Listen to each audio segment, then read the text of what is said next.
ब्रह्मसूत्रम ब्रह्मसूत्र ग्रंथ में page number 1118 और 1118 पेज के ऊपर से 5 नंबर की पंक्ति है। अथ चतुर्थोध्याय। तो बात यह चल रही है कि ब्रह्मसूत्र ग्रंथ में आज चौथा अध्याय चालू हो रहा है, चतुर्थ अध्याय।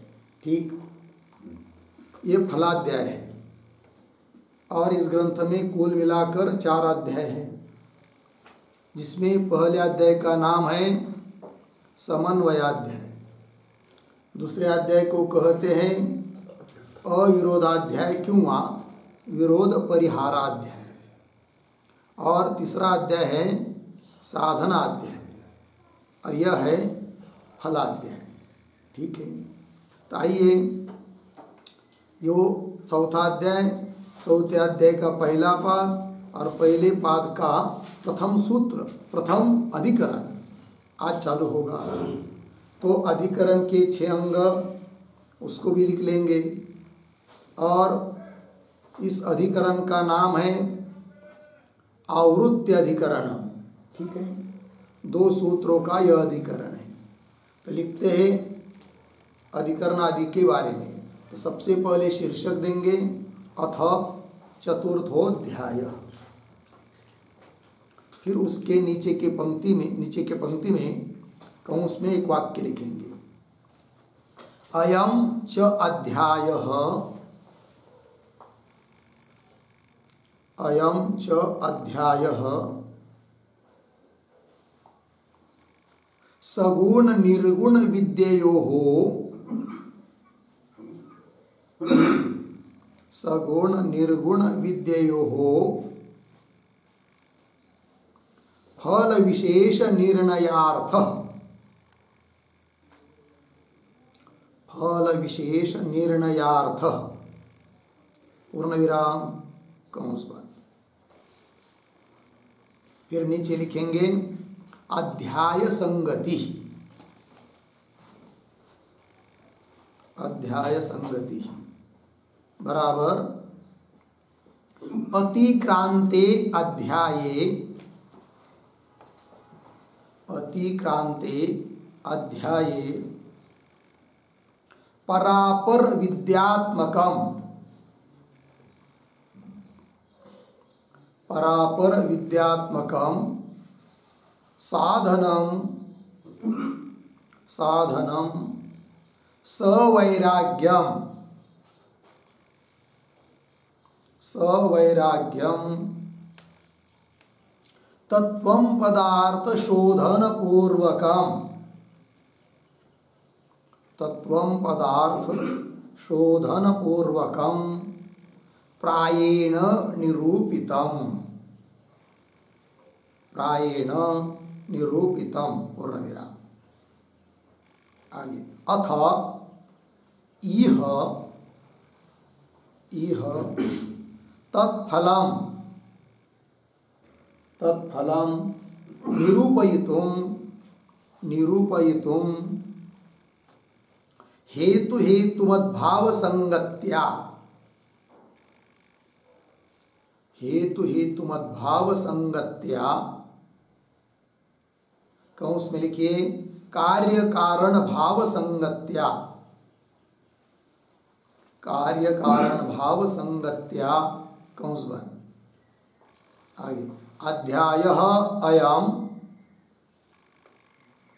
अध्यायः अयम् आरभ्यते, आरभ्यते पूर्ण विराम। अतः, अतः उभयोः अध्याययोः, उभयोः अध्याययोः हेतु हेतुमद्भाव संगति ही अस्ति, हेतु हेतुमद्भाव संगति ही अस्ति।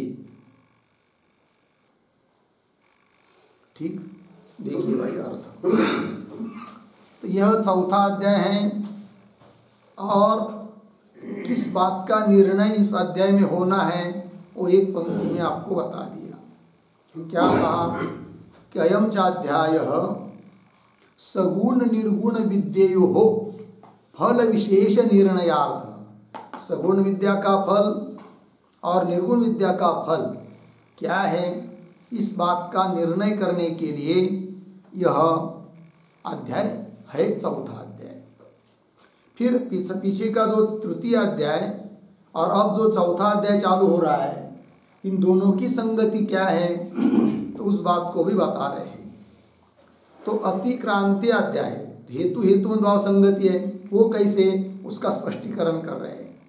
तो अतिक्रांति अध्याय अर्थात बीता हुआ जो तृतीय अध्याय है उसमें परापर विद्यात्मकम, पर विद्या अपर विद्या, पर विद्या निर्गुण विद्या, अपर विद्या सगुण विद्या, तो परापर विद्यात्मक जो साधन है उसका भी निरूपण किया और वैराग्य सहित तत्व पदार्थ शोधन पूर्वक प्रायेण सभी साधनों का निरूपण किया।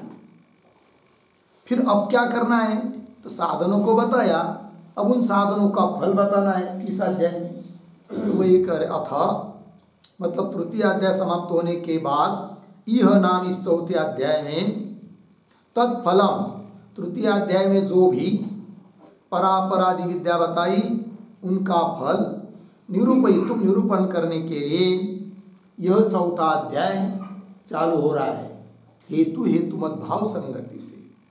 हेतु हेतु मत भाव संगति का ही दूसरा नाम है कार्य कारण भाव संगति, क्योंकि हेतु मतलब कारण, हेतु मत मतलब कारण वाला अर्थात कार्य, तो कार्य कारण भाव संगति बन जाती है। तो आइए फिर आगे चलते हैं। नीचे के पंक्ति में लिखिए चतुर्थाध्याये प्रथमः पादः, चतुर्थाध्याये प्रथमः पादः हो गया। फिर नीचे के पंक्ति में लिखिए उसके नीचे अत्र अस्मिन् फलाध्याये प्रथम पादे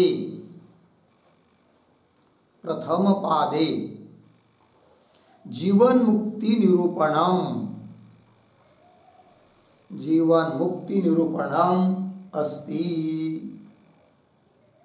अस्ति पूर्ण विराम। आगे द्वितीय पादे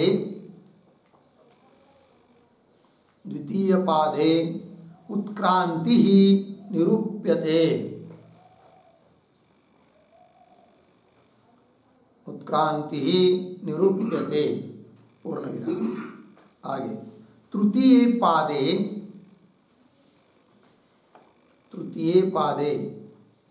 गंतव्यस्य अर्चिरादि मार्गस्य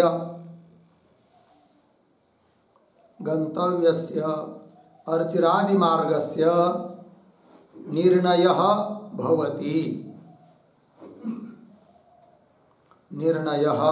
भवति पूर्ण विराम। आगे चतुर्थे पादे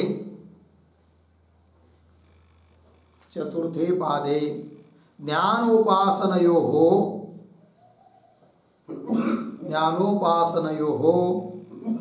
फल निर्णयः क्रियते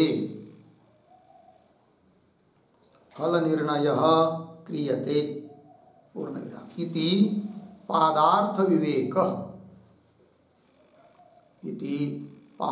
विवेकः पूर्ण विराम हो गया। देखो भाई अब चौथे अध्याय का प्रथम पाद चालू हो रहा है। क्या कहना है इसमें तो बता दिया थोड़े थोड़े में कि अत्र इस ग्रंथ में इस फलाध्याय नाम के चौथे अध्याय के प्रथम पाद में क्या निरूपण है भाई, जीवन मुक्ति निरूपण। यद्यपि यह जो पहला पाद है इसके 14 अधिकरण है, बराबर है ना। उसमें से पहले 8 अधिकरण कि जिसमें साधनों का ही विचार किया गया है, जबकि पीछे का तृतीय अध्याय साधन अध्याय है। किंतु थोड़ा बहुत कुछ विचार साधनों के बारे में जो बच गया है उसका पुनः थोड़ा सा विचार 8 अधिकरणों तक किया जाएगा। फिर आगे 9वें अधिकरण से जीवन मुक्ति का निरूपण है। ठीक है, ये हो गया पहले पाद की चर्चा। दूसरे पाद में क्या कहना है तब बता दिया, उत्क्रांति का निरूपण है। उत्क्रांति कैसा निकलता है जीवात्मा इस शरीर आदि से, वो सब। और तृतीय अध्याय में गंतव्यस्य अर्चनादि मार्गस्य, जिस मार्ग से जाता है अपने कर्म के अनुसार, वो जो अर्चनादि मार्ग है उन मार्गों का निर्णय किया गया है। और चौथे पाद में ज्ञान और उपासनाओं का फल निर्णय किया गया है। इस प्रकार पादों के अर्थ का विवेचन हुआ, विवेक हुआ। ठीक, आइए फिर नीचे अब नंबर 1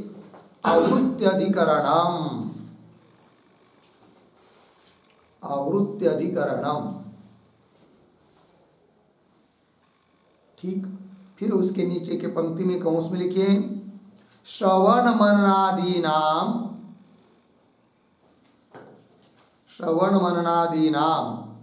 आवृत्त्यधिकरणम,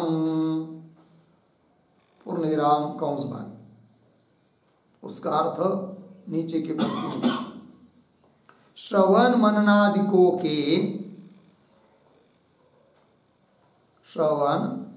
मननादिकों के आवृत्ति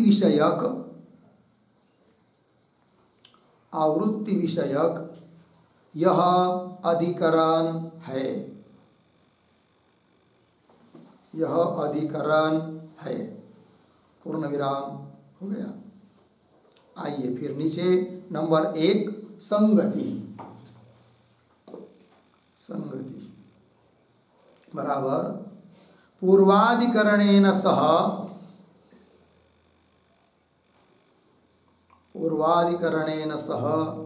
अस्य अधिकरणस्य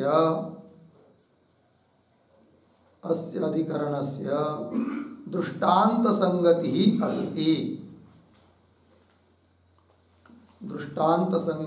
अस्ति। पूर्ण विराम। आगे तथा ही पूर्वाधिकरणे मोक्षे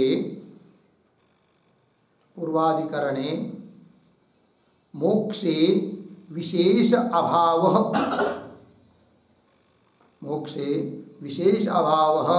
अभिहितः अस्ति।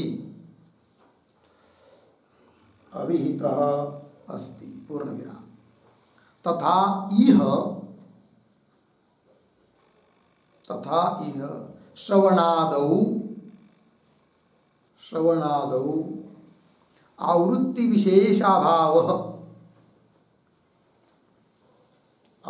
विशेषाभावः अस्तु अर्धविराम। इत्येवं दृष्टांत संगत्या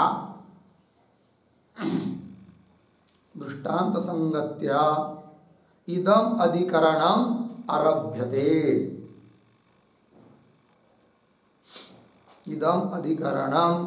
आरभ्यते। ठीक है, आइए भाई। तो पीछे के अधिकरण के साथ इस अधिकरण की दृष्टांत संगति है।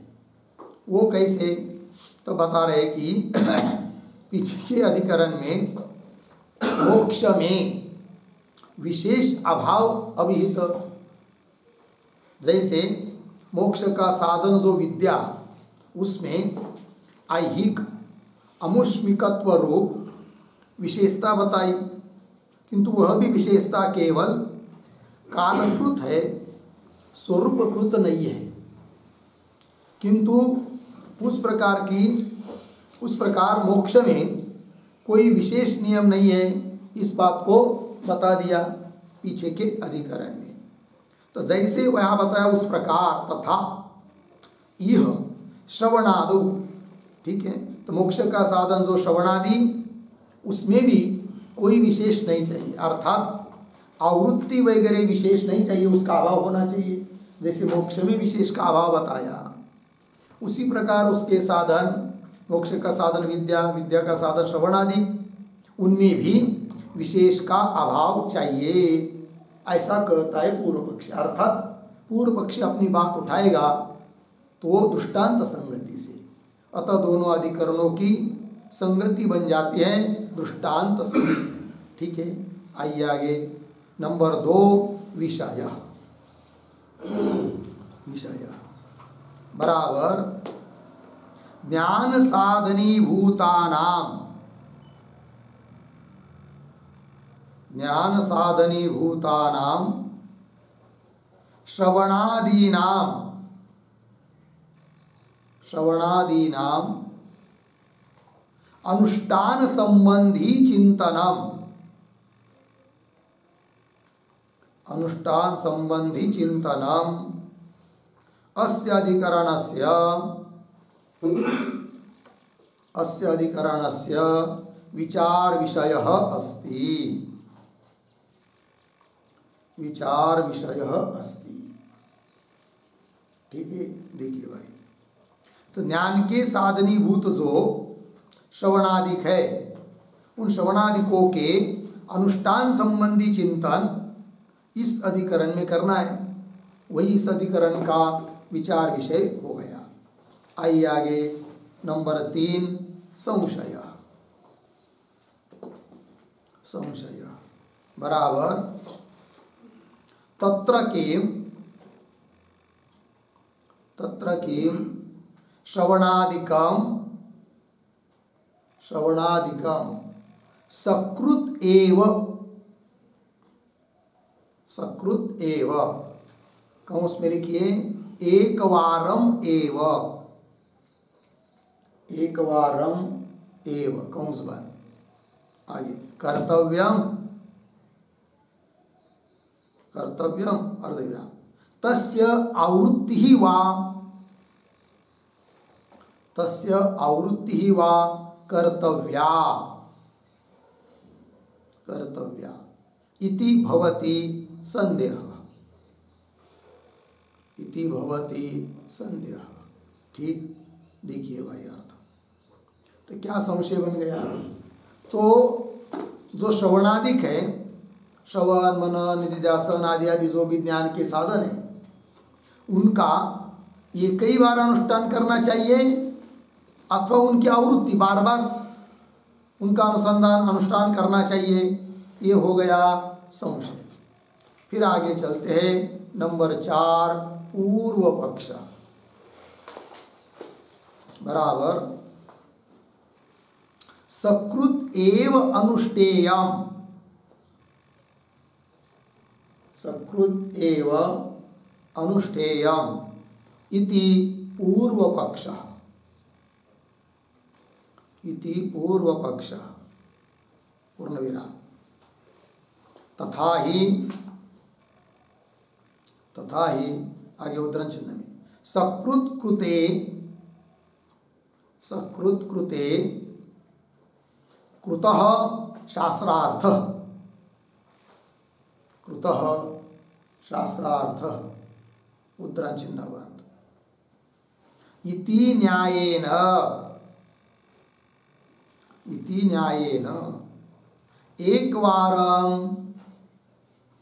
एकवारम अनुष्ठाने, अनुष्ठाने शास्त्रस्य कृतार्थता भवति, शास्त्रस्य कृतार्थता भवति पूर्णविराम।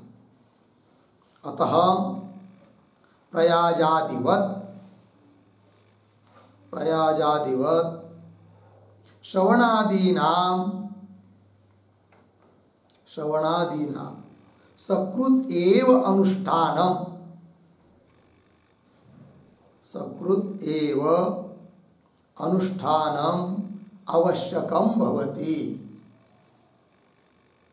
आवश्यकम भवति इति पूर्व पक्ष,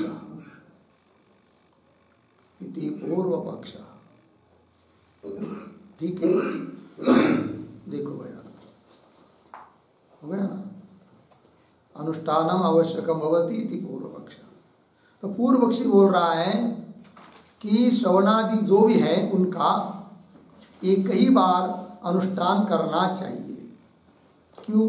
नियम है। क्या? सकृत कृते कृतः शास्त्रार्थ। शास्त्र ने जो बात बताई है उसको एक बार कर लिया तो शास्त्र चरितार्थ हो जाता है, सफल हो जाता है, शास्त्र का काम समाप्त हो जाता है। इस नियम से एक बारम अनुष्ठाने, एक बार ही अनुष्ठान करते तो उसमें ही शास्त्रस्य कृतार्थता भवति, शास्त्र कृतार्थ हो जाता है। अतः प्रयाजादिवत जैसे दर्श पूर्णमास आदि याग जो है उनके अंग प्रयाज आदि, तो एक ही बार उनका अनुष्ठान करना पड़ता है, न कि बार बार 4 दिन 5 दिन जितने भी दिन वो यज्ञ चलेगा उसमें से जिस दिन जिस समय कहा है उस एक बार ही प्रयाजादि अंगों का अनुष्ठान करना पड़ता है, बार बार नहीं। उसी प्रकार यहाँ पर भी श्रवणादिकों का अनुष्ठान एक बार ही करना चाहिए। सकृत एवं अनुष्ठानम आवश्यकम भवति, ये बोल रहा है कौन? पूर्व पक्षी। फिर आगे चलते हैं नंबर 5 सिद्धांत। बराबर श्रवणादेहे आवृत्ति ही कर्तव्या, श्रवणादेहे आवृत्ति ही कर्तव्या इति सिद्धांत, इति सिद्धांत पूर्ण विराम। आगे उद्धरण चिन्ह में सकृत कृते, सकृत कृते कृतः शास्त्रार्थः, उद्धरण चिन्ह बन, इति न्यायस्य तु, इति न्यायस्य तु अदृष्ट फल विषयत्वं भवति, अदृष्ट फल विषयत्वं, अदृष्ट फल विषयत्वं भवति पूर्ण विराम। न तु दृष्ट फल विषयत्वं, न तु दृष्ट फल विषयत्वं पूर्ण विराम। आगे अत्र, अत्र ब्रह्म साक्षात्कार लक्षणस्य, ब्रह्म साक्षात्कार लक्षणस्य दृष्ट फलस्य संभवात्, दृष्ट फलस्य संभवात्, आगे उद्धरण चिन्ह में दृष्टे संभवति, दृष्टे संभवति अदृष्टम न कल्पनीयम, अदृष्टम न कल्पनीयम, उद्धरण चिन्ह वन। इति न्यायेन, इति न्यायेन अवघातवत्, अवघातवत् फल सिद्धि पर्यंतम, फल सिद्धि पर्यंतम श्रवणादि अवर्तनीयम, श्रवणादि अवर्तनीयम इति सिद्धांत, इति सिद्धांत। ठीक, देखो भाई अर्थ। तो सिद्धांती अब अपनी बात बोल रहे हैं, कहते हैं कि श्रवणादि जो भी ज्ञान के साधन है, श्रवणादि श्रवण मनन निधिध्यासन आदि आदि, उनकी आवृत्ति मतलब बार बार पुनः पुनः अनुष्ठान, आवृत्ति कर्तव्या, ये सिद्धांत है। तो बोलेंगे हमने जो न्याय दिखाया, नियम सकृत कृते कृत शास्त्रार्थ, उसका क्या? पूर्व पक्षी कहेगा, तब सिद्धांत उत्तर दे रहे हैं सकृत कृते कृत शास्त्रार्थ, शास्त्रार्थ इति न्यायस्य तु अदृष्ट फल विषयत्वं भवति, उसका विषय अदृष्ट फल है। अर्थात जहाँ पर जिस कर्म का, जिस उपासना का, चाहे किसी भी चीज का अदृष्ट फल है, प्रत्यक्ष फल नहीं है, उसके लिए वो नियम है, एक बार करने से भी शास्त्र कृतार्थ हो जाता है। जैसे प्रयाजादि अंग है, उनका फल प्रत्यक्ष नहीं है, अदृष्ट, स्वर्ग आदि बाद में मिलने वाला है, अतः उसके बारे में वो नियम लागू है। कौन सा? सकृत कृते कृतः शास्त्रार्थ। ठीक। और यहाँ पर तो श्रवणादिकों का फल ब्रह्म साक्षात्कार, ब्रह्म ज्ञान दुष्ट फल है। दुष्ट फल के लिए वो नियम नहीं है। दुष्ट फल के लिए क्या नियम है फिर? जब तक वो दुष्ट फल सिद्ध नहीं होता है तब तक उस साधनों का अनुष्ठान करते रहे, ये उसके लिए नियम है। उदाहरण भी बताएंगे। अवघात आगे देखिए। न तो दुष्ट फल विषयत्व, वह नियम सकृत कृते कृत शास्त्रार्थ, यह नियम दुष्ट फल विषयक नहीं है।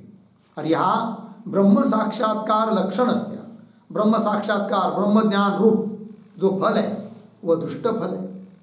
और जहाँ दुष्ट फल संभव है वहाँ पर अदृष्ट फल की कल्पना नहीं करनी चाहिए। ठीक है। तो वही दुष्टे संभवती अदृष्टम न कल्पनीय। जहाँ दुष्ट फल मिल सकता है, प्रत्यक्ष फल मिल रहा है, वह अदृष्ट फल की कल्पना नहीं होती है।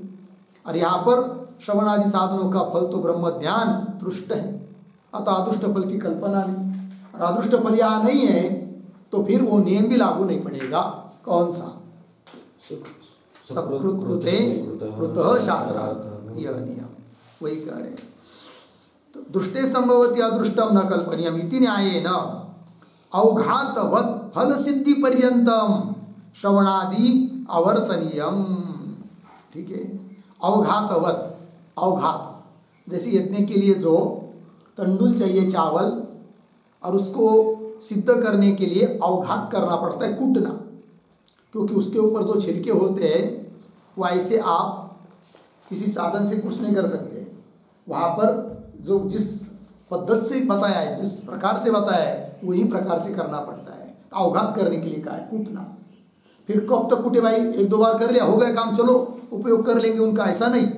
जब तक उनका ऊपर का छिलका निकलता नहीं है और शुद्ध तंडुल चावल अलग होते नहीं है, तब तक अवघात करना पड़ता है, क्योंकि उसका फल दृष्ट है। यदि उसका फल कूटने का फल दृष्ट होता तो बस एक दो बार कूट लिया, उपयोग कर लो, किंतु ऐसा नहीं है। उसी प्रकार श्रवण आदिकों का फल भी दृष्ट फल होने के कारण उनका अनुष्ठान तब तक करना है जब तक उसका फल उपलब्ध नहीं होता है। वही कह रहे हैं फल सिद्धि पर्यंतम श्रवणादि अवर्तनीयम इति सिद्धांत। आगे चलते हैं। नंबर 6 प्रयोजनम बराबर पूर्व पक्षे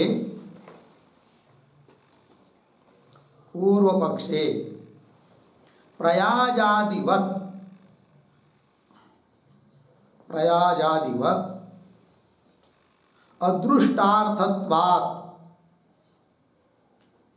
अदृष्टार्थत्वात् श्रवणादेः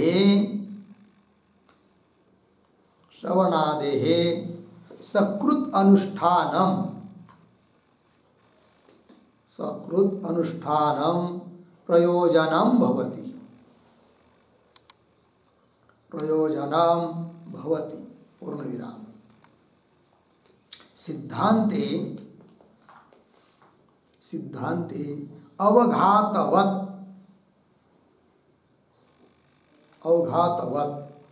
दृष्टार्थत्वात्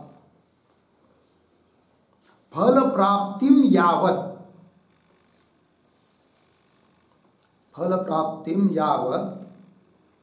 आवृत्त्या अनुष्ठानं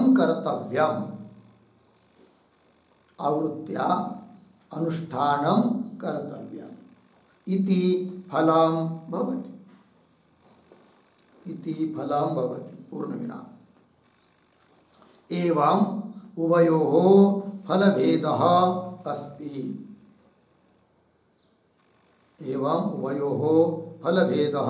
अस्ति। हो गया। देखिए भाई अर्थ। तो पूर्व पक्ष में क्या फल है? तब कह रहे हैं प्रयाजादिवत अदृष्टार्थत्वात्, जैसे प्रयाजादि अंगों का फल अदृष्ट है, उसी प्रकार पूर्व पक्षी के दृष्टि से श्रवणादिकों का फल भी अदृष्ट है। और अदृष्ट फल होने के कारण श्रवणादिकों का अनुष्ठान सकृत बस एक बार ही करना है, वही उनके लिए प्रयोजन। पूर्व पक्षी के यहाँ। और सिद्धांत मत में अवघात की तरह दृष्टार्थत्वात्, जैसे अवघात वो तंडुल चावल कुटने का, धान कुटने का फल प्रत्यक्ष है, उसी प्रकार श्रवणादिकों का फल भी ब्रह्म विद्या प्रत्यक्ष है। और प्रत्यक्ष होने के कारण फल प्राप्ति में यावत, जब तक फल प्राप्त नहीं होता है तब तक आवृत्ति से बार बार अनुष्ठान करना चाहिए। ये फल मिलता है सिद्धांतियों को। इस प्रकार दोनों के यहाँ फल भेद भी है, इस बात को बता दिया। ठीक है, चलिए आगे। अब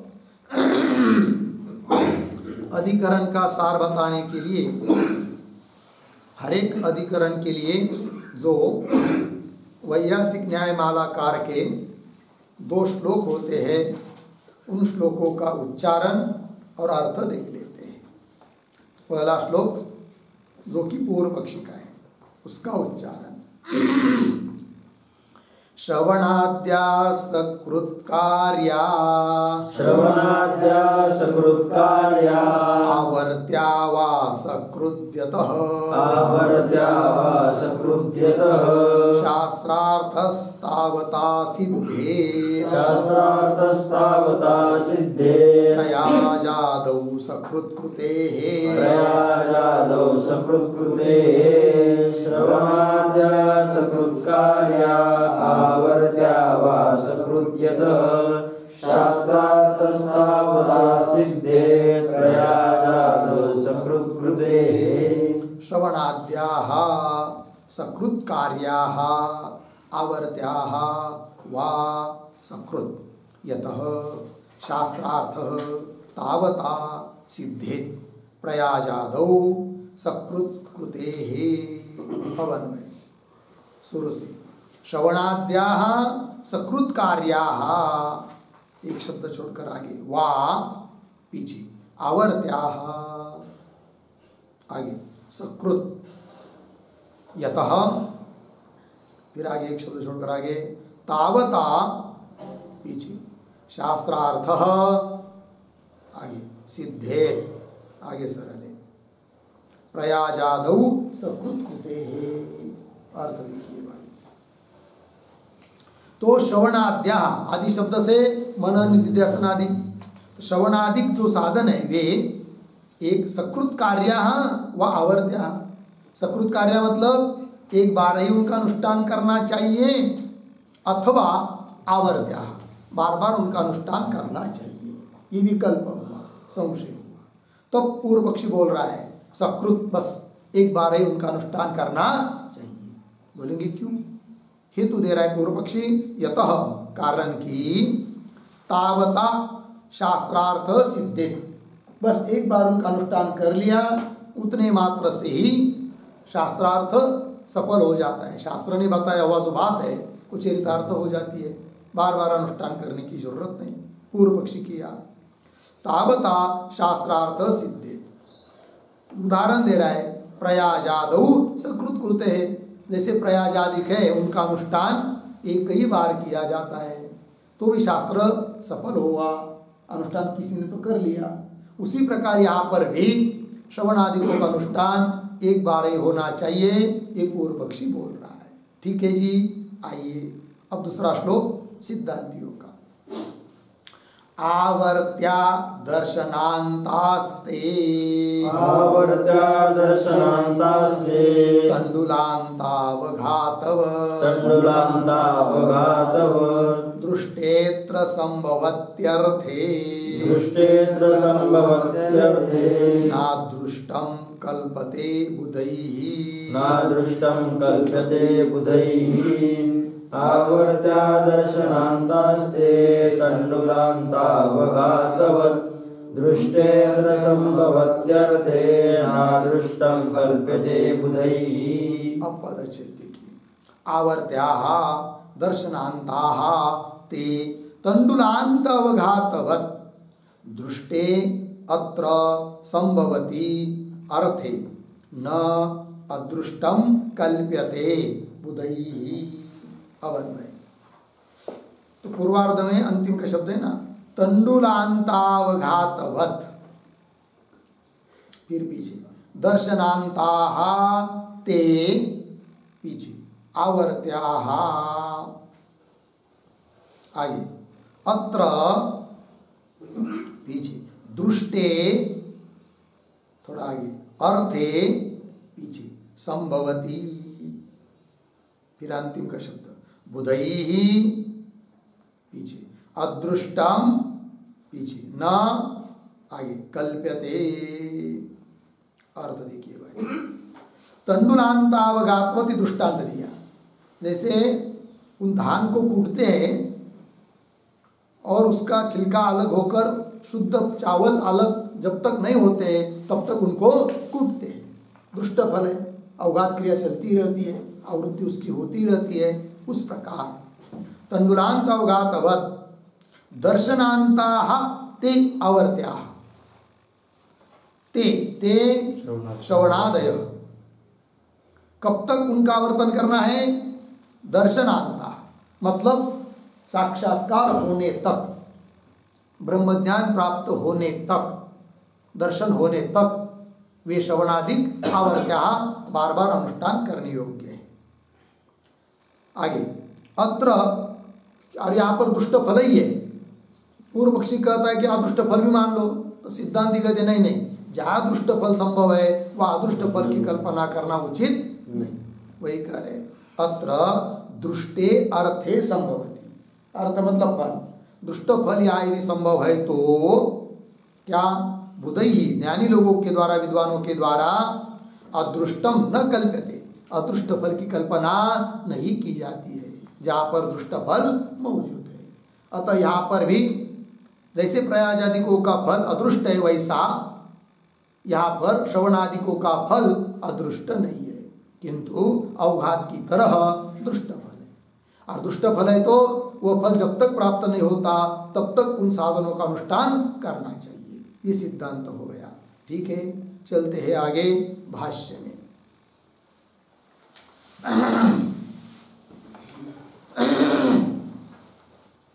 चलिए भाई, तृतीय अध्याय, आपके पुस्तक में थ्रू छपने कर रखा है शायद, है ना? हाँ, तीय हो है ना, वहाँ लिखिए, तू लिख लीजिए। तृतीय अध्याये परापरासु विद्यासु साधनाश्रयः विचारः प्रायेण अत्यगात। ठीक, आइए तो क्या बता रहे भाई? तो ये जो पंक्ति चालू हुई तृतीय इत्यादिक, उसके पूर्व में एक वाक्य लिखिए अवतरण के रूप में लिखेंगे। पूर्वोत्तर अध्याययोः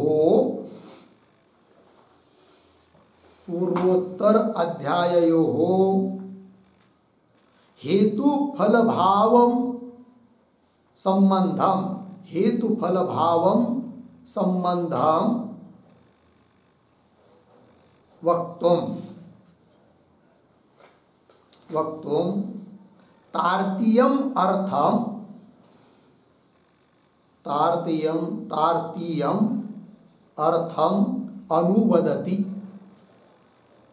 अनुवदति तृतीय इति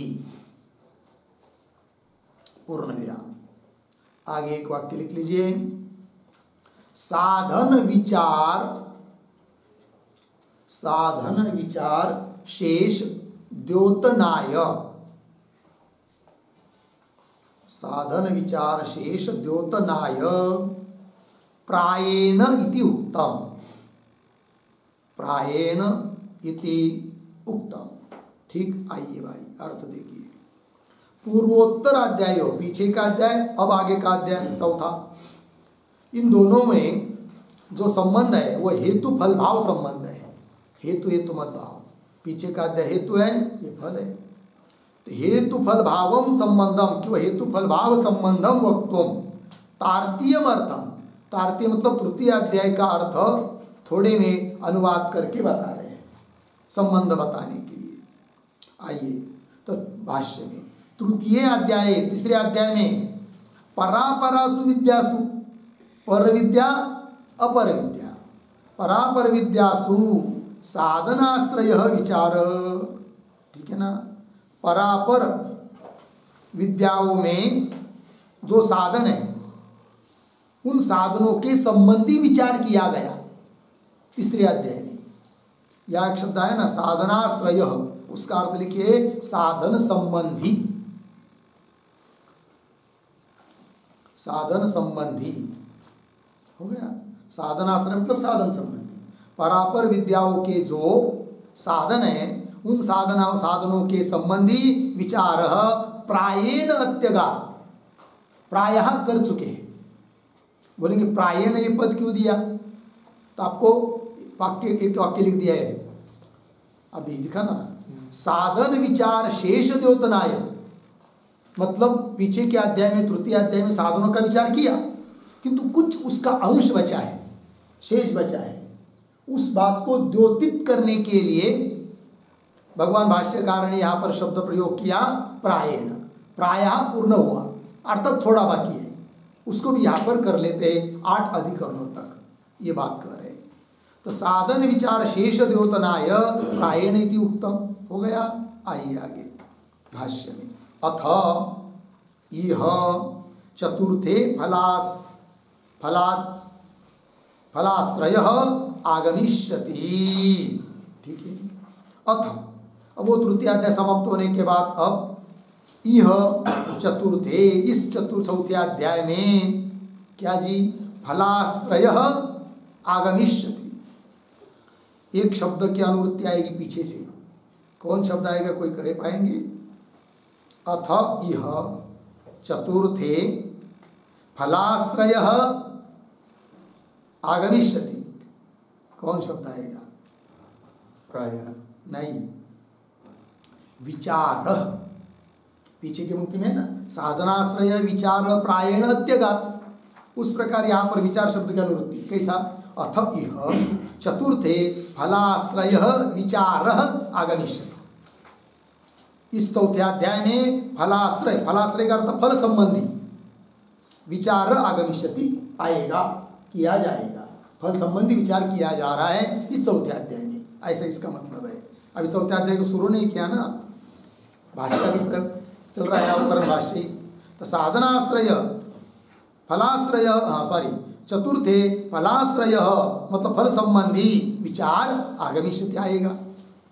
फिर बोलेंगे बस फल के बारे में ही विचार करोगे क्या और कुछ भी? तब कह रहे प्रसंगागतम च अन्यद अपि किंचित चिंतयिष्यते, ये कह रहे शब्दों का अन्वय। च प्रसंगागतम किंचित अन्यद अपि चिंतयिष्यते, ठीक है। और ये जो पंक्ति चालू हुई प्रसंगागतम, उसके पूर्व में एक वाक्य लिखते, फल प्रसंगेन, फल प्रसंगेन उत्क्रांति अर्चिरादि मार्गश्च विचार्यते इति आह प्रसंगागतम इति, ठीक है। देखो भाई अर्थ, तो फल तो बताना है किंतु फल बताने के प्रसंग में ही जब मौका मिले तब उत्क्रांति अर्चना आदि मार्ग इसका भी विचार किया जाने वाला है। वही कहा भाष्य में, च प्रसंगागतम, प्रसंग से प्राप्त, किंचित अन्यदपि, जैसे उत्क्रांति अर्चना आदि मार्ग वगैरह, इनका भी चिंतन किया जाएगा, ठीक। आइए आगे, प्रथमम तावत कतिभिश्चित, ऐसा शब्द है, अधिकरणैहि साधनाश्रय विचार शेषम एव अनुसरामः, ठीक।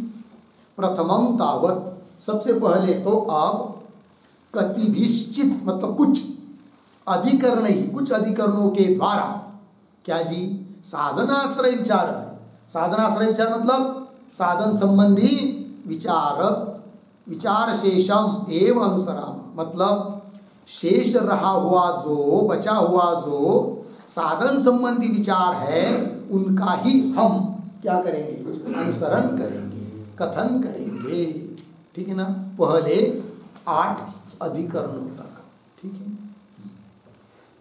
ये जो पंक्ति हुई अनुसराम यात इत्यादि, उसके आधार पर एक छोटी टिप्पणी लिखते हैं हम लोग।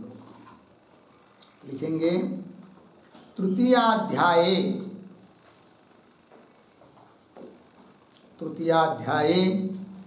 साक्षात एव श्रुत्युक्तम संन्यासादि साधनम चिंतितम पूर्ण विराम। इदानीं फलार्थापत्तिगम्यम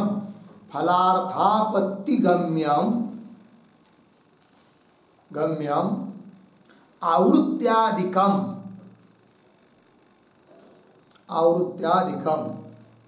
उद्धरण चिन्ह में तद अधिगमाधिकरणात्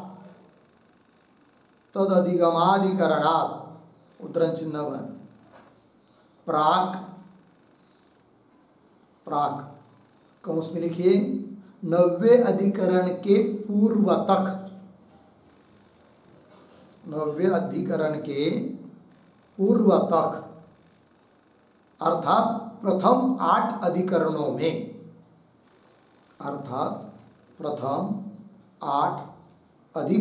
में, कौंस बंद। आगे चिंत्यते पूर्ण विराम। आगे ततः अग्रे कौंस में लिखे 90 अधिकरण से लेकर कौंस बंद। आगे जीवन मुक्ति ही निरूप्यते,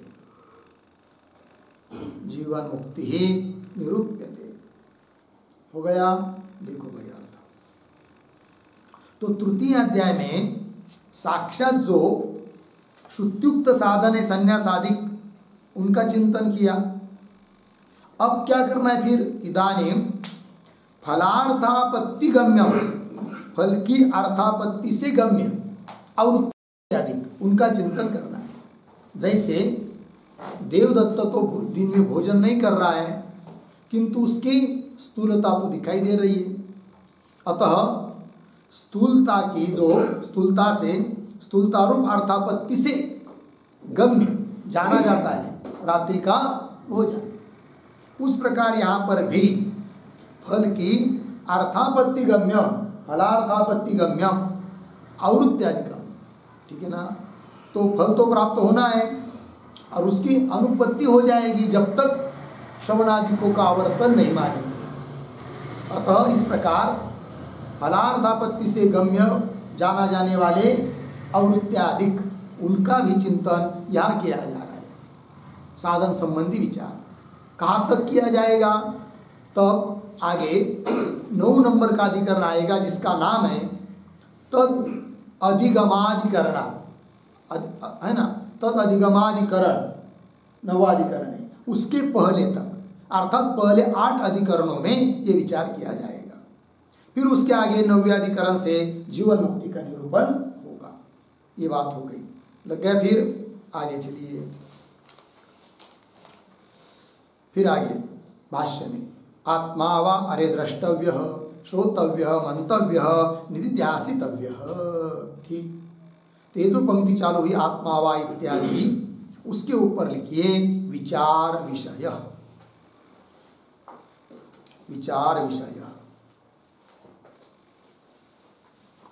और आत्मा वा इत्यादि पंक्ति जो है उसके पूर्व में एक वाक्य लिख लेते हैं अवतरण के रूप में। लिखेंगे प्रथमाधिकरणस्य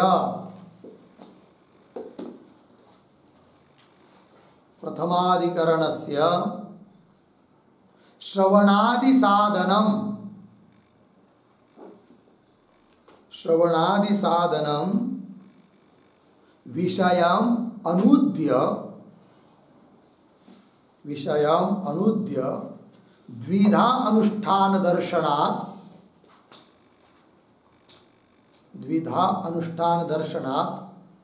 संशयम आह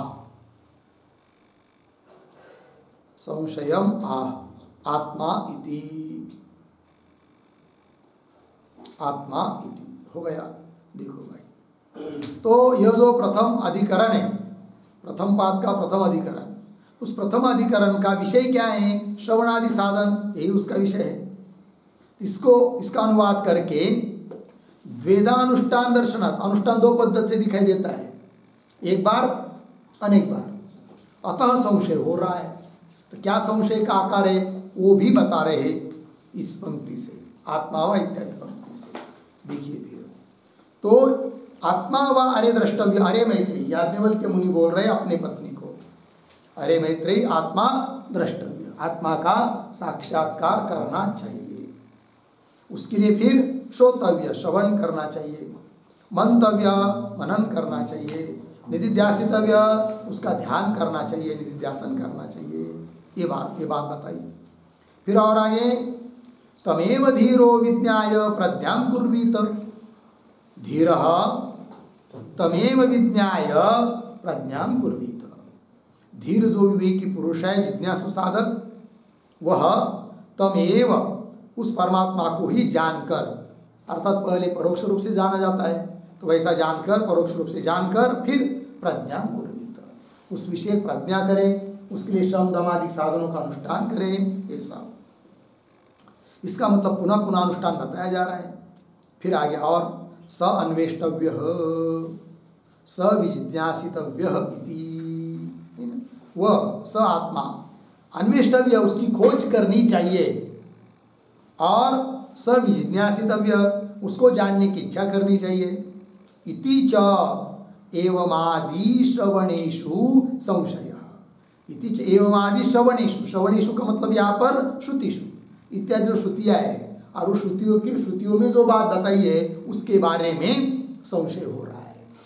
ठीक है ना? क्या संशय? संशय का साक्षात आकार दे रहे, किम सकृत प्रत्यय कर्तव्य अहोस्वित आवृत्त्या, ये संशय हुआ। किम, क्या सकृत प्रत्यय, एक बार ही प्रत्यय करना चाहिए। प्रत्यय मतलब, प्रत्यय शब्द का अर्थ लिखिए ज्ञान, किंवा ज्ञान क्रिया, ज्ञान रूप क्रिया, थोड़क्यात ज्ञान, थोड़े में ज्ञान। एक ही बार, सकृत मतलब एक ही बार, प्रत्यय मतलब ज्ञान क्रिया, अर्थात ज्ञान के साधनभूत श्रवण आदि क्रिया, ये उसका अर्थ है। तो सकृत एक बार ही करनी चाहिए, अवोस्वित आवृत्तिया, बार बार। ठीक है, बार बार ध्यान करे, मनन करे, है कि नहीं? ऐसा अर्थ है क्या? दोनों में क्या है? आगे फिर, किम तावत प्राप्तम, ऐसा विकल्प होने के बाद सबसे पहले क्या प्राप्त होता है, कौन मानना चाहिए, ये प्रश्न उपस्थित हुआ। तब सबसे पहले आता है कौन? पूर्व पक्षी। तो आइए फिर, सकृत प्रत्यय स्यात् प्रयाजादिवत, तो ये जो पंक्ति चालू हुई सकृत प्रत्यय इत्यादि, उसके ऊपर लिखिए पूर्व पक्ष। तो सबसे पहले पूर्व पक्ष अपनी बात बोल रहा है कि सकृत प्रत्यय स्यात्, एक ही बार उन श्रवणादि साधनों का अनुष्ठान होना चाहिए।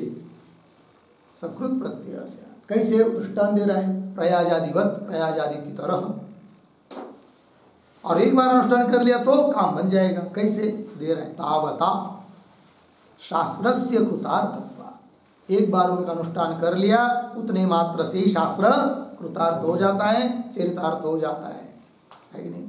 जैसे हम लोग कहते हैं कि नहीं, 2 तास का कीर्तन किया, है कि नहीं?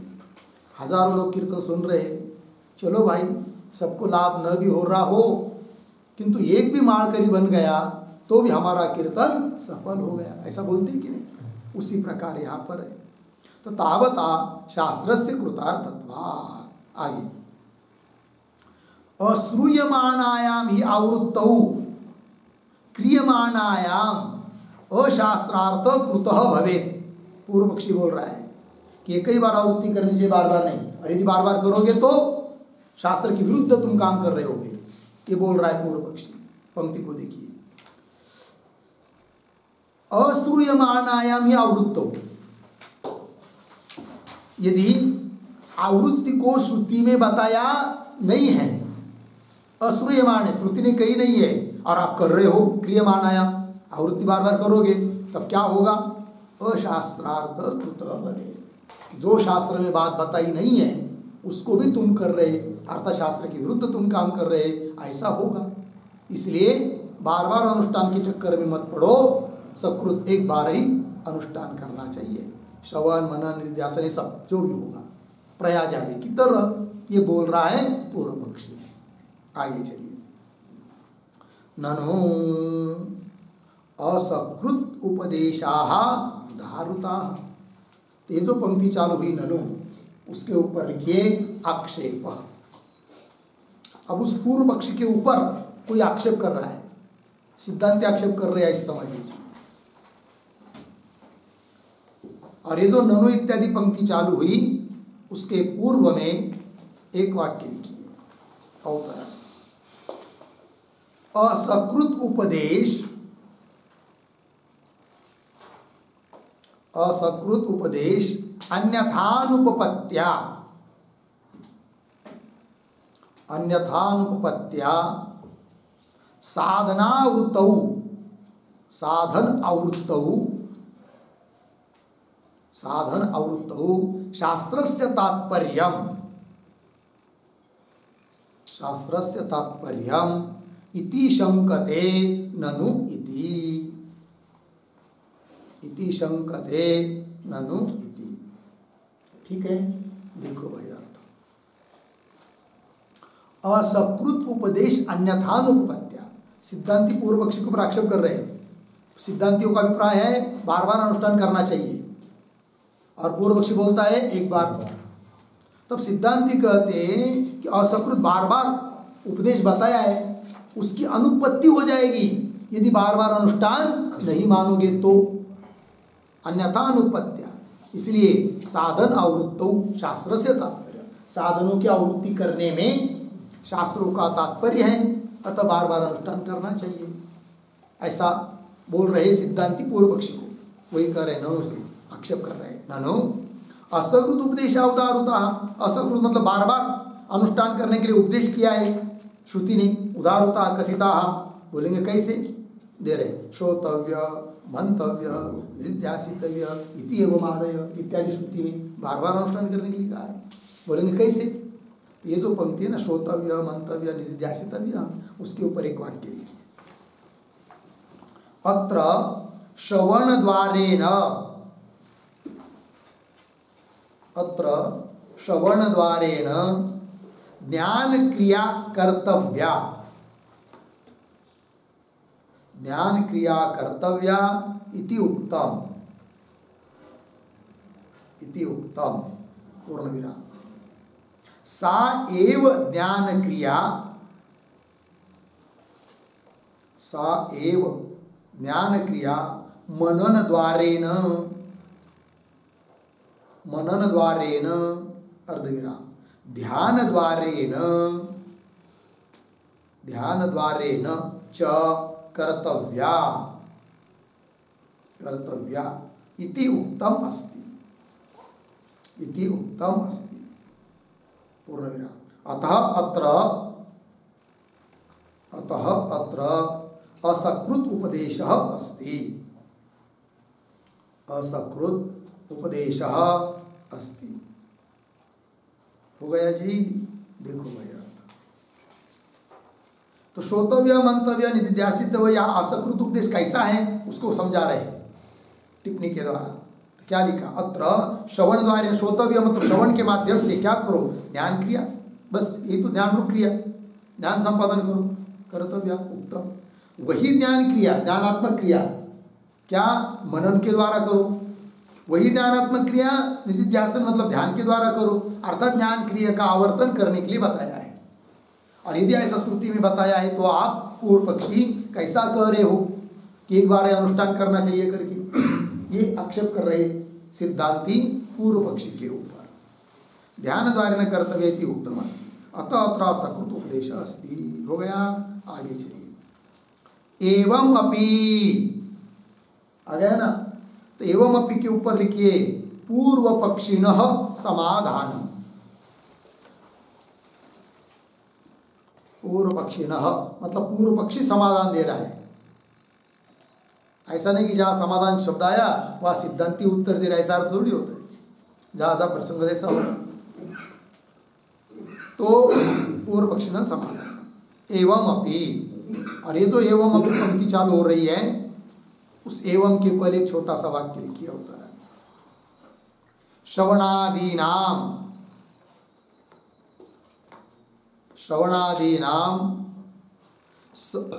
समुच्चय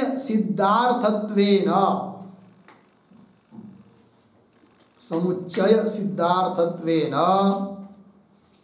असकृत उक्तेः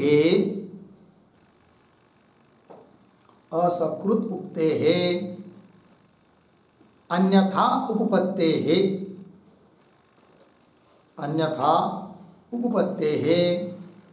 न आवृत्तौ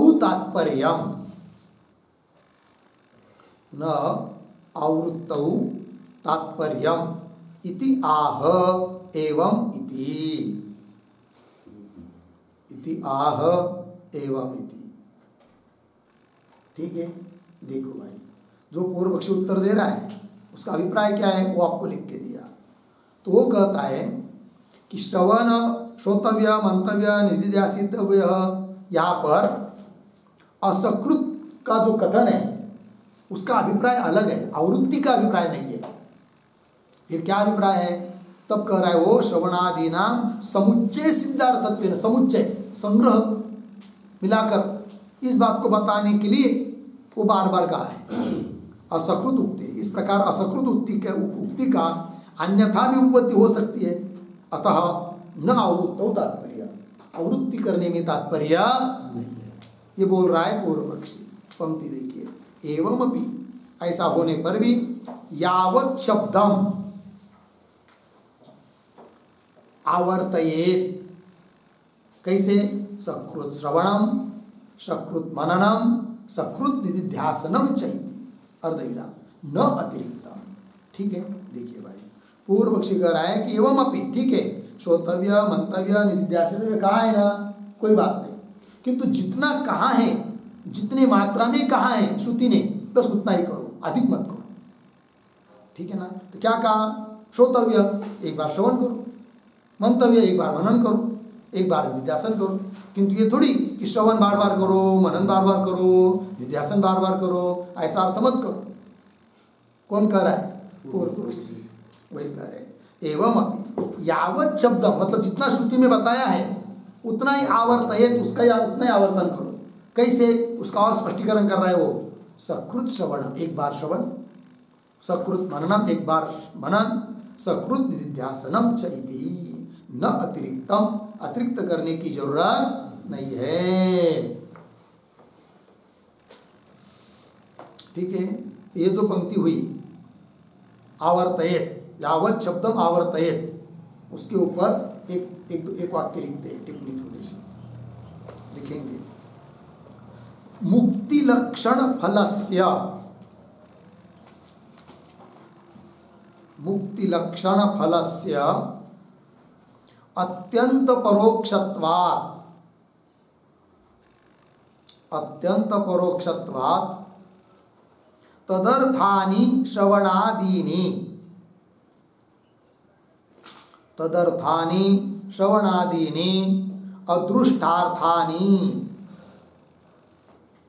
अदृष्टार्थानि इति यावत्, इति यावत् विधानम अनुष्ठेयानि, इति यावत् विधानम अनुष्ठेयानि अर्धविराम न ततः अधिकम, न ततः अधिकम प्रमाणाभावात् इत्यर्थः, प्रमाणाभावात् इत्यर्थः। ठीक है, देखिए भाई अर्थ। तो मुक्ति लक्षण फल से अत्यंत परोक्षत्वात्, पूर्व पक्षी का अभिप्राय है कि मोक्ष रूप जो फल है वो अत्यंत परोक्ष है। तदर्थानि उसके लिए श्रवणादि करो, श्रवणादीनी अदृष्टार्थानी, उसके लिए वो अदृष्टार्थ है उसका, है कि नहीं? क्योंकि उसके यहाँ मोक्ष रूप फल भी कैसा है? अदृष्ट फल है, अदृष्टार्थानी। इसलिए क्या करो फिर?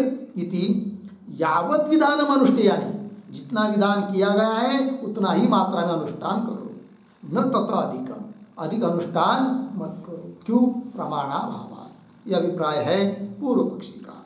हो गया जी। आइए आगे चलते हैं। नातिरिक्तम, इतना हुआ। सकृत उपदेशेषु तु वेद उपासित इत्येवम् आदिषु अनावृत्ति ही इति। ठीक है, सकृत उपदेश में ही अभिप्राय होने के कारण कहा गया है वेद उपासित, है कि नहीं? ऐसा लिखा है, वो कह रहा है। ठीक।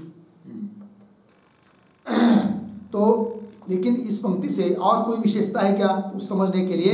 ये जो पंक्ति चालू हुई ना, सकृत उपदेशेषु, उसके पूर्व में एक वाक्य लिखिए अवतरण। ब्रह्मज्ञान फलेषु, ब्रह्मज्ञान फलेषु श्रवणादिषु, श्रवणादिषु आवृत्तिम अपाकृत्य, आवृत्तिम अपाकृत्य सगुण साक्षात्कार फलेषु, सगुण साक्षात्कार फलेषु अहंग्रोपासनेषु, अहंग्रोपासनेषु आवृत्तिम अपाकरोति, आवृत्तिम अपाकरोति सकृत इति। ठीक है, देखो भाई अर्थ। तो पीछे की पंक्ति तक क्या बात बताई और अभी क्या बात कह रहा है पूर्व पक्षी, वो बात समझा रहे हैं। तो कह रहे हैं कि ब्रह्मज्ञान फलेषु श्रवणादिषु, ब्रह्मज्ञान है फल जिनका, ऐसे जो श्रवणादिक साधन, उनके बारे में आवृत्तिम अपाकृत्य, आवृत्ति का निराकरण कर दिया किसने? पूर्व पक्षी ने। अपाकृत्य मतलब निराकृत्य, तो आवृत्तिम अपाकृत्य निराकरण करके फिर आगे सगुण साक्षात्कार फलेषु अहंग्रोपासनेषु, सगुण साक्षात्कार यह है फल जिनका, ऐसी जो अहंग्रादि उपासना, उनके बारे में भी आवृत्तिम अपाकृत्य, आवृत्ति का निराकरण कर रहा है। कौन? पूर्व पक्षी। वही देखिए फिर पंक्ति, सकृत उपदेशेषु तु, सकृत उपासना में ही तात्पर्य है, इसलिए तो वेद उपासित, जानो, उपासना करो इत्यादि वो सब पता है, अहंग्रादि उपासना, उपासना वगैरह भी। उपासित इत्येवम् आदिषु अनावृत्ति, वहां पर भी क्या बताई है? अनावृत्ति ही बताई है, आवृत्ति नहीं, अनावृत्ति ही इति। हो गया, यहाँ तक पूर्व पक्षी हुआ। फिर आगे एवं प्राप्ते ब्रूमः, तो यह एवं प्राप्ति इत्यादि के ऊपर लिखिए सिद्धांत, सिद्धांत। और एवं के पूर्व में एक वाक्य भी लिखते होता है, तो श्रवणादीनाम, श्रवणादीनाम अहंग्रोपास्तीनाम च, अहंग्रोपास्तीनाम च प्रयाजादिवत्, प्रयाजादिवत् अनुष्ठानात्, अनुष्ठानात् अदृष्टार्थता, अदृष्टार्थता, अनुष्ठानात् अदृष्टार्थता इति प्राप्तम पूर्वपक्षम, इति प्राप्तम पूर्वपक्षम अनूद्य, अनूद्य सिद्धान्तयति, सिद्धान्तयति एवं इति। ठीक है, देखो भाई अर्थ। तो क्या अभिप्राय पूर्व पक्षी का है? देखिए फिर, श्रवणादि नाम अहंग्रोपास्ती नाम च, श्रवणादिक और अंग्रोपासना वगैरह इन सबका प्रयाजादिकों की तरह अदृष्टार्थक ये सब, अतः उनका एक बार अनुष्ठान करना चाहिए, ऐसा अभिप्राय पूर्व पक्षी का। प्रयाजादिवत अनुष्ठानात् अदृष्टार्थता, उनका फल अदृष्ट है। इति प्राप्तम पूर्व पक्षम, ऐसा जो पूर्व पक्ष अभी तक प्राप्त हुआ उसका अनुवाद करके अब सिद्धांति अपनी बात बोल रहे हैं, वही चलिए फिर। एवं प्राप्ते, इस प्रकार का पूर्व पक्षी प्राप्त होने पर ब्रूमः, उत्तर दे रहे हैं।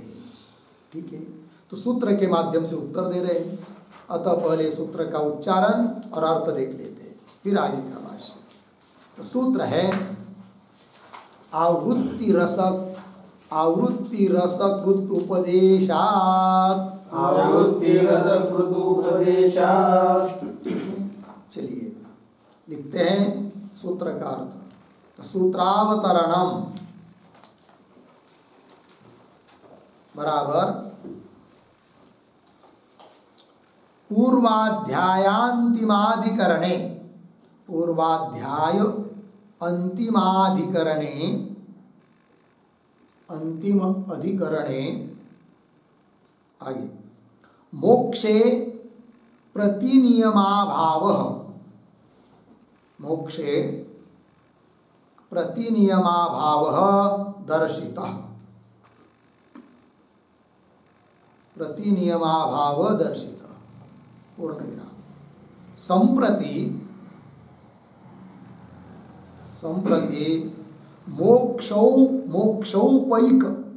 मोक्षौपैक विद्या साधनेषु, मोक्षौपैक विद्या साधनेषु श्रवणादिषु आवृत्त्या अनुष्ठान प्रतिनियमम, आवृत्त्या अनुष्ठान प्रतिनियमम दर्शयते आवृत्ति इति। फिर नीचे की पंक्ति में सूत्रम बराबर आवृत्ति रसकृद उपदेशात् 4-1-1। फिर नीचे पदच्छेद आवृत्ति ही असकृत उपदेशात्। फिर नीचे पदार्थोक्ति, प्रतीक है आवृत्ति ही, आवृत्ति बराबर श्रवणादेहे आवृत्ति ही कर्तव्या,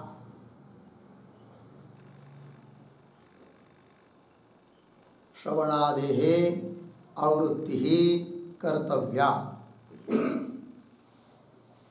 पूर्णविराम। आगे षड्जादि स्वर साक्षात्कारवत,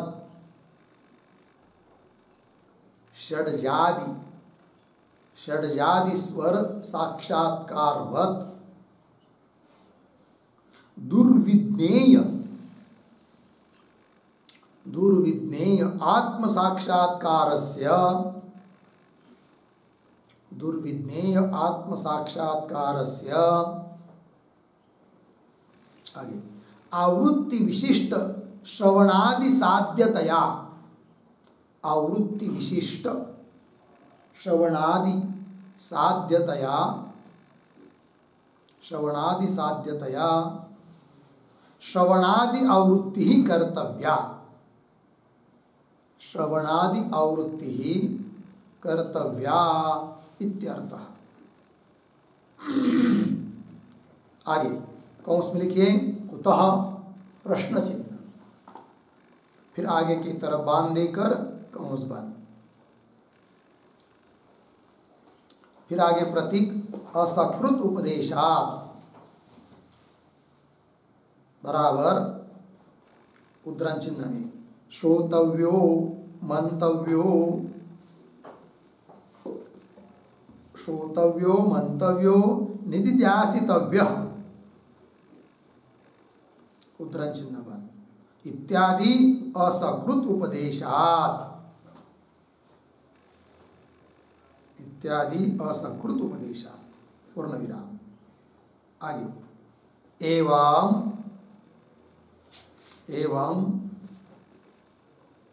वेद उद्धरण चिन्ह में वेद उद्धरण चिन्ह 1, दूसरे उद्धरण चिन्ह में उपासित पुनः उद्धरण चिन्ह 1, इत्यादि श्रवणात् उपास्य साक्षात्कार फल हेतुषु,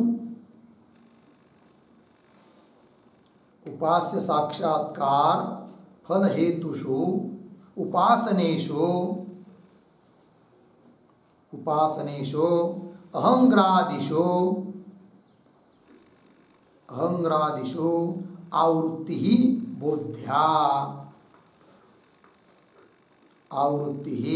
बोध्या इति। ठीक है, देखो भाई अर्थ। तो सूत्रावतरण में लिख रहे हैं, पूर्व पीछे के अध्याय के अंतिम अधिकरण में एक बात बताई थी, क्या? मोक्ष के बारे में प्रतिनियम का अभाव है, इस बात को दिखाया। फिर आगे अभी संप्रति मोक्षोपायिक विद्या साधनेषु, मोक्ष का उपायभूत जो विद्या ब्रह्म विद्या, और उस ब्रह्म विद्या के साधनभूत जो श्रवणादिक, उन श्रवणादिकों के बारे में क्या? आवृत्त्या अनुष्ठान प्रतिनियमम दर्शेगी, आवृत्ति से बार बार करना, आवृत्ति से उनका अनुष्ठान करना चाहिए, इस प्रकार का प्रतिनियम दिखा रहे हैं। अर्थात अनुष्ठान बार बार करना चाहिए, इस बात को बताया जा रहा है। ठीक, फिर सूत्र आया, फिर नीचे पदच्छेद पदार्थोक्ति। तो पदार्थोक्ति में लिख रहे प्रतीक आवृत्ति, मतलब श्रवणादि आवृत्ति कर्तव्य, श्रवण मनन निध्यासन इनका बार बार आवृत्ति करनी चाहिए। क्यों? इसलिए कि षड्जादीश्वर साक्षात्कारवत ये दृष्टांत है। फिर इस दृष्टांतों को देकर क्या कह रहे हैं आगे? दुर्विज्ञेय आत्म साक्षात्कारस्य आवृत्ति विशिष्ट श्रवणादि साध्यतया। आत्म साक्षात्कार इतनी आसान बात तो है नहीं, सरल, बहुत दुर्विज्ञेय कठिन है। और दुर्विज्ञेय ऐसे आत्म साक्षात्कार के लिए साधन क्या? केवल एक बार श्रवण कर दिया हो गया नहीं होगा, आवृत्ति विशिष्ट श्रवण चाहिए, बार बार श्रवण, बार बार मनन निधिध्यासन ये सब चाहिए, तब जाकर वो आत्म साक्षात्कार होता है। इसलिए श्रवणादिकों का अनुष्ठान बार बार करना चाहिए, ज्ञान साधनों का अनुष्ठान ध्यानादिक अवश्य बार बार करने चाहिए, यह अभिप्राय है। तो आत्म साक्षात्कार अत्यंत दुर्विज्ञेय है, उसके लिए साधनों की आवृत्ति आवश्यक है कि नहीं? उसके लिए ब्रह्म ज्ञान, उसके लिए साधन श्रवण आदि, उसकी आवृत्ति आवश्यक है। क्योंकि आवृत्ति मतलब बार बार पुनः पुनः अभ्यास करेंगे तभी फल प्राप्त होता है। इसके लिए दृष्टांत दिया है षड्जादि स्वर साक्षात्कारवत। ठीक है, स्वर होते हैं, उसमें एक स्वर होता है जिसका नाम है षड्ज। षड ज मतलब है कि नहीं उत्पन्न, तो जिससे 6 आगे के स्वर उत्पन्न होते हैं उस एक मूल स्वर को कहते हैं षड्ज।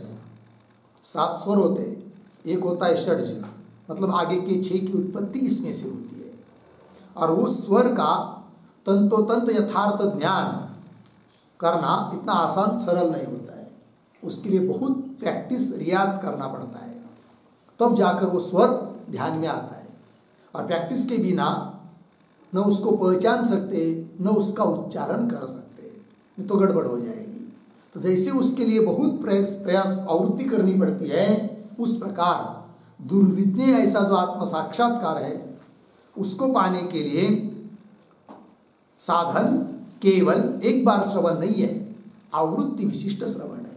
अतः श्रवणादि साधनों की आवृत्ति बार बार करनी चाहिए, ये बता दिया। आगे चलिए, तो बोलेंगे इसके लिए प्रमाण आदि कुछ है क्या? कुतः प्रमाण तो चाहिए, तब कह रहे असकृत उपदेश, श्रुति ने बार बार कहने के लिए कहा है। बोलेंगे कहाँ पर? तब कह रहे श्रोतव्य मंतव्य निध्यासितव्य, अर्थात श्रोत्र इंद्रिय के माध्यम से जो ज्ञान संपादन करना है, फिर वही मनन के द्वारा, वही ध्यान के द्वारा, तो उसी ध्यान को करने के लिए बार बार बताया जा रहा है, अर्थात आवर्तन है। ठीक है, ये बात हो गई। इत्यादि असकृत उपदेशात्, ये तो हो गया फिर श्रवणादि के बारे में।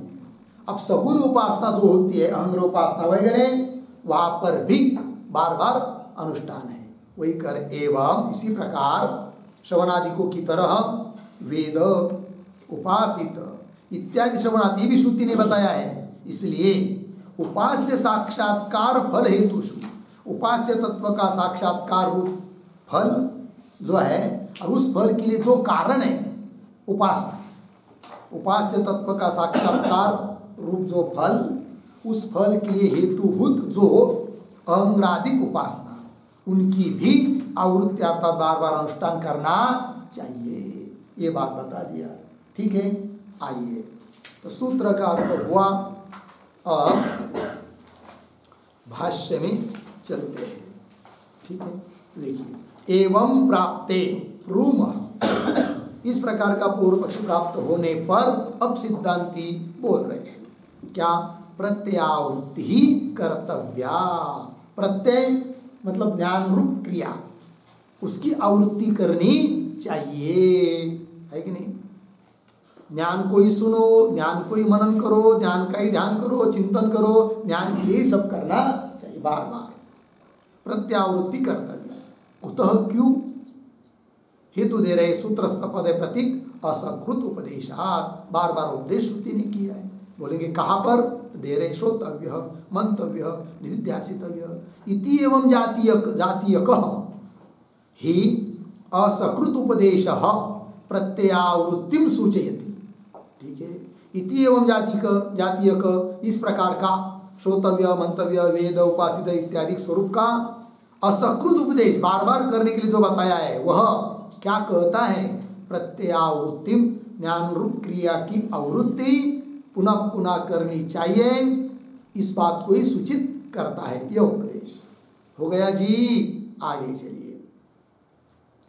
ननु उत्तम यावत् शब्दम एव आवर्तयेत न अधिकम इति, पूर्व पक्ष बोल रहा है। ये जो ननु है ना, उसके ऊपर लिखिए आक्षेप, आक्षेप।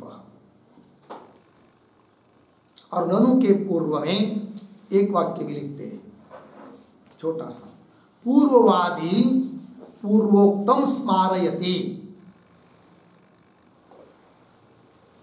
पूर्ववादी पूर्वोक्तम स्मारयति ननु इति। ठीक है, पूर्ववादी मतलब पूर्व पक्षी, उसने जो पूर्व में बात कही है उसका स्मरण करा दे रहा है। ठीक, देखिए फिर ननु उत्तम, मैंने कह दिया है, पूर्व पक्षी बोल रहा है क्या? यावत् शब्दमेव आवर्तयेत, अभी अभी गया था 2-3 पंक्ति पहले, क्या गया था? एवं अपि यावत् शब्दम आवर्तयेत, ऐसा कहा था। मतलब जितना श्रुति में कहा है उतना ही करो, अधिक मत करो, ये बोला था। तो यावत् शब्दमेव आवर्तयेत न अधिकम इति, उत्तर दे रहे न, क्यों, कैसे? तो न इत्यादि के ऊपर लिखिए पहले समाधानम।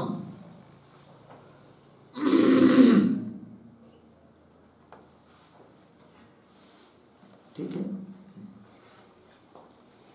ना, दर्शन पर्यवसितत्वात् एषाम, न मतलब ये पूर्व पक्षी तुम्हारा कहना ठीक नहीं है। क्यों? एषाम दर्शन पर्यवसितत्वात्, एषाम, एषाम ज्ञान साधना नाम, ये जो ज्ञान के साधन श्रवणादि के ना, उनका पर्यवसान कहाँ तक है? दर्शन तक है, साक्षात्कार तक है, प्रत्यक्ष पर है। अतः उनका अनुष्ठान बार बार करना ही पड़ेगा, ये सिद्धांति कह रहे हैं। किंतु ये जो पंक्ति चालू हुई ना, न इत्यादि समाधान की, उस न के पूर्व में एक वाक्य लिखते हैं, अवतरण। अविद्या उच्छेदेन, अविद्या उच्छेदेन आत्मनः, आत्मनः स्वरूप अवस्थान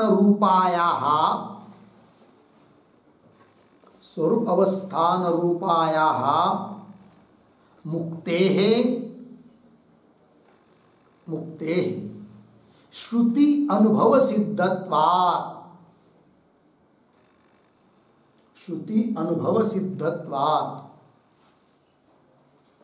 आगे अविद्यायाः च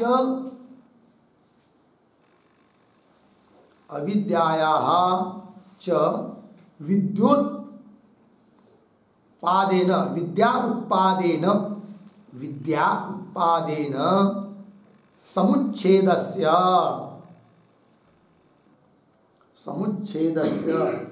आगे रज्जु तत्व साक्षात्कारादौ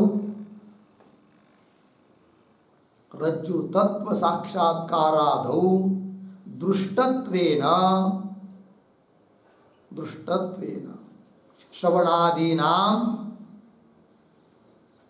श्रवणादीनां दृष्टफलत्वात्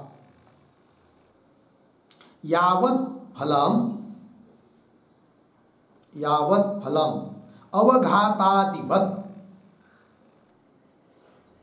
अवघातादिवत् तानि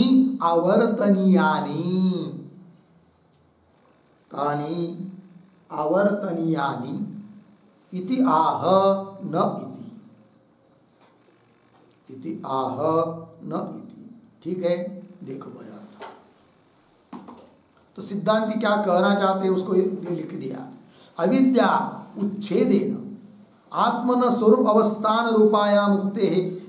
अविद्या का उच्छेद हुआ कि बस तुरंत आत्मस्वरूप का अवस्थान, आत्मस्वरूप की स्थिति प्राप्त होना, यही मुक्ति है। और वह मुक्ति श्रुति और अनुभव से सिद्ध है, अर्थात प्रत्यक्ष फल है। ठीक है ना, अनुभव सिद्धत्वाद। और उसके लिए फिर क्या करना है, अविद्या की निवृत्ति। और अविद्याया च विद्या उत्पादेन समुच्छेदस्य। और अविद्या के उच्छेद, समुच्छेद कब होगा, जब विद्या उत्पन्न होगी, ब्रह्मज्ञान उत्पन्न होगा, तब अविद्या की निवृत्ति होगी। और ये देखा गया दृष्टांत में, जैसे कि रज्जु तत्व का साक्षात्कार हुआ कि तुरंत रज्जु विषयक अज्ञान और उस अज्ञान का कार्य सर्पाधिक, इन सब की क्या होती है, निवृत्ति और रज्जु की प्राप्ति। तो रज्जु तत्व साक्षात्कारादौ दृष्टत्वेन, प्रत्यक्ष दिखाई देने से क्या, श्रवणादि नाम दृष्ट फलत्वात्, अर्थात श्रवणादिकों का फल ब्रह्म विद्या क्या है, दृष्ट है, प्रत्यक्ष फल है, अदृष्ट रूप फल नहीं है।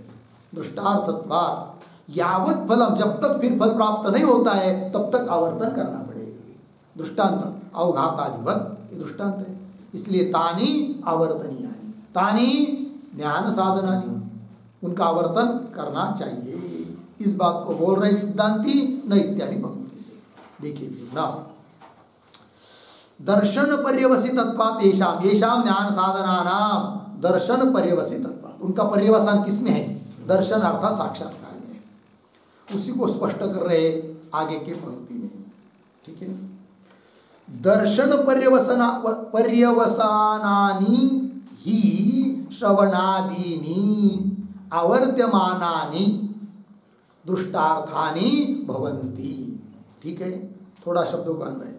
पहला शब्द सरल है, दर्शन पर्यवसानानि ही, फिर एक शब्द छोड़कर दृष्टार्थानि, नहीं सॉरी ना, उसको नहीं, ही के बाद कह लेंगे एक शब्द छोड़कर आगे, आवर्त्यमानानि, फिर पीछे श्रवणादीनि, फिर आगे दृष्टार्थानि भवन्ति। देखो भाई यार, दर्शन पर्यवसानानि, दर्शन में ही है पर्यवसान, जिनका ऐसे वे श्रवणादिक साधन है, किंतु कब, जब उनकी आवृत्ति करेंगे। तो आवर्त्यमानानि श्रवणादिनी दुष्टार्थानि, केवल एक बार श्रवण कर दिया दुष्ट फल, उसका फल प्रत्यक्ष हो जाएगा, ऐसा नहीं। आवर्त्यमानानि श्रवणादिनी, बार बार उनकी आवृत्ति करेंगे तो वही वे श्रवणादिक दुष्ट फल वाले हो जाते हैं। दुष्टार्थानि भवन्ति। दृष्टांत यथा अवघातादीनि तंडुलादि निष्पत्ति पर्यवसानानि ही तद्वत। जैसे अवघात कूटने की क्रिया है कि नहीं, वो उसका फल क्या है? प्रत्यक्ष फल है तंडुल की निष्पत्ति। तो तंडुल निष्पत्ति पर्यवसानानि ही, ये दृष्टांत हुआ। तद्वत उसी प्रकार श्रवण मनन निधि ध्यान आदि का बार बार बार बार अनुष्ठान करेंगे तभी ब्रह्म साक्षात्कार अर्थात ब्रह्म ज्ञान उत्पन्न होगा। फिर ब्रह्म ज्ञान हुआ तो तुरंत वही मोक्ष है, फिर ब्रह्म स्वरूप की स्थिति। तद्वत होगा। इतनी बात यहाँ तक हुआ। फिर आगे और हेतु देकर आवृत्ति करनी चाहिए। इस बात को सिद्ध करना चाहते ग्रंथकार अपीछे इत्यादि पंक्ति से, किंतु उसका विचार हम लोग बाद में करते। ओम पूर्णमदः पूर्णमिदं पूर्णात् पूर्णमुदच्यते पूर्णस्य पूर्णमादाय पूर्णमेवावशिष्यते।